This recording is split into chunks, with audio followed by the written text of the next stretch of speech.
Yesterday, India assumed presidency of the UN Security Council for the month of December. During this month, India will host several events on countering terrorism and reform multilateralism. Representing India at the main table of the powerful UN Security Council would be Ruchira Kamboj, India's first female permanent representative to the UN. She succeeds T.S. Tirumurti for this enviable post. In 1953, Vijaya Lakshmi Pandit became the first women president of the General Assembly, and now Ruchira Kamboj has become the first Indian woman to be the president of the Security Council. Today, we take a look at the life and career of this woman who has engraved her name in golden letters when it comes to Indian women assuming top positions at the global stage. But before that, don't forget to like, share and subscribe to One India. To the girls out there, we all can make it.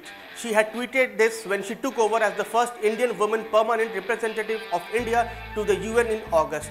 Previously, she had served as the Indian ambassador to Bhutan, the first female Indian envoy to the Himalayan kingdom.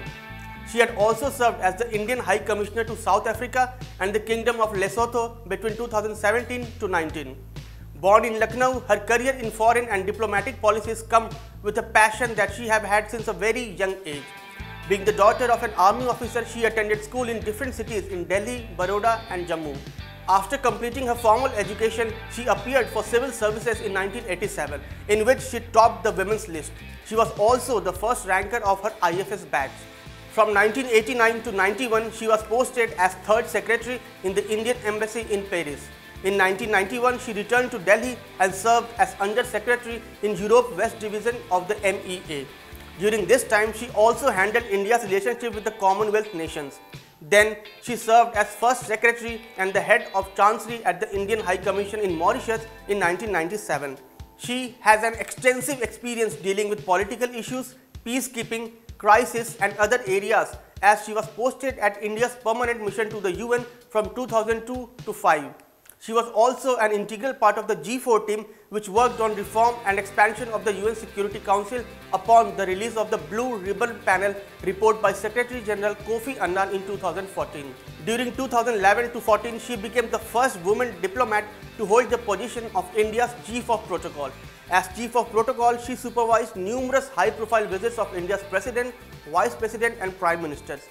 In 2014, the Ministry of External Affairs had called her on a special assignment to monitor the swearing-in ceremony of Prime Minister Narendra Modi. From April 2014 to 17, she served as India's ambassador to the UNESCO in Paris. She was the first woman to assume that vital position. Her 3-year stint at the UNESCO led to the addition of Rani Ki Vav in Gujarat to the World Heritage List in 2014, inclusion of Varanasi, Jaipur to the Creative Cities Network in 2015, and Ahmedabad as India's first World Heritage City in 2017. She also won global recognition for yoga in 2016 when it was added in UNESCO's list of intangible cultural heritage. The experiences she holds in the field of diplomacy will be vital for India's relations with the UN and other countries. Regarding trade, maritime and bringing issues to the UN's notice, Kamboj will play an important role in the contemporary era. These were few important information about the woman who has just assumed top position at the UN Security Council. We hope you would like this new video. Thank you for watching. Subscribe to One India channel and never miss an update.